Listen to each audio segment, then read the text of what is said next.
Salut à tous.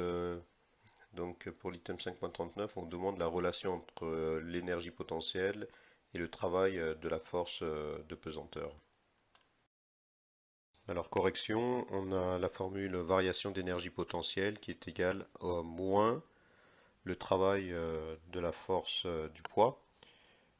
Alors on peut vous demander de démontrer cette formule. Alors c'est pas bien compliqué, hein. Il suffit de décrire la variation d'énergie potentielle de pesanteur, hein. Toute variation d'énergie potentielle, c'est égal à énergie potentielle finale moins énergie potentielle initiale. Et cela vaut mg z final moins mg z initial, hein. Je rappelle que l'énergie potentielle vaut mg z, z étant l'altitude. Et donc on va comparer au travail de la force du poids. Voilà, quand l'objet se déplace d'un état initial, d'un point A par exemple, à un état final qui peut être un point B.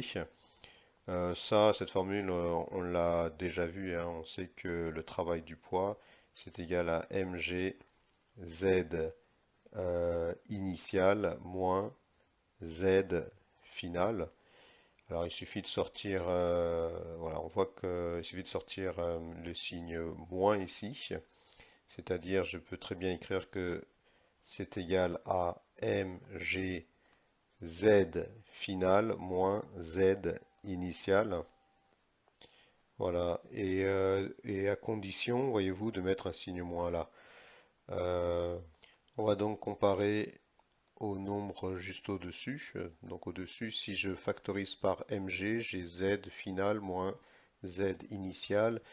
Et donc on voit bien si on fait le lien entre la formule du bas et la formule du haut, ce qui distingue les deux, c'est ces signes moins là. Donc voilà pourquoi on a moins travail du poids qui est égal à la variation d'énergie potentielle de pesanteur. Voilà, c'est ce qu'il faut savoir faire. Alors, vous devez savoir que, comme remarque, il existe aussi une formule équivalente pour la force électrique, puisque c'est aussi une force conservative. On a variation d'énergie potentielle,